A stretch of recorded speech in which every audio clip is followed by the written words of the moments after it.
मी मान्य सरांना विनंती करतो की यांनी सोनू उर्फ भूपती याला संविधान व श्रीफळ देऊन त्याचे आत्मसमर्पण करून घ्यावे आणि त्याला पुढील आयुष्यासाठी शुभेच्छा द्याव्यात। सोनू उर्फ भूपती हा आपल्या AK-47 रायफलसह मान्य मुख्यमंत्री सरांसमोर आत्मसमर्पण करीत आहे। हा मागील 40 वर्षांपासून माओवादी संघटनेमध्ये कार्यरत होता। महाराष्ट्र शासनाच्या एकूण 60 लाख बक्षिसासह सर्व राज्यांमध्ये मिळून भूपती उर्फ सोनू याच्यावर एकूण 5.5 कोटी रुपयांपेक्षा अधिक बक्षीस जाहीर केले होते। आत्मसमर्पणानंतर पुनर्वसनासाठी केंद्र व राज्य शासनाकडून याला एकूण 25 लाख रुपये बक्षीस म्हणून मिळणार आहेत।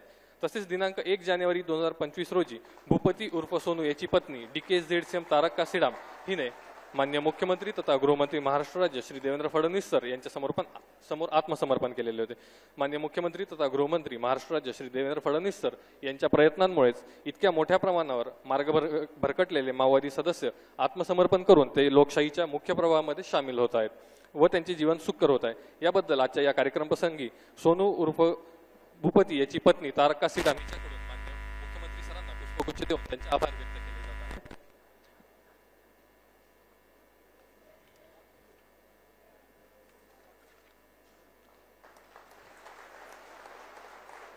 यानंतर या संपूर्ण आत्मसमर्पणाच्या कार्यक्रमासाठी विशेष परिश्रम घेणारे अधिकारी व अंमलदार यांना मान्य मुख्यमंत्री तथा गृहमंत्री महाराष्ट्र राज्य श्री देवेंद्र फडणवीस सर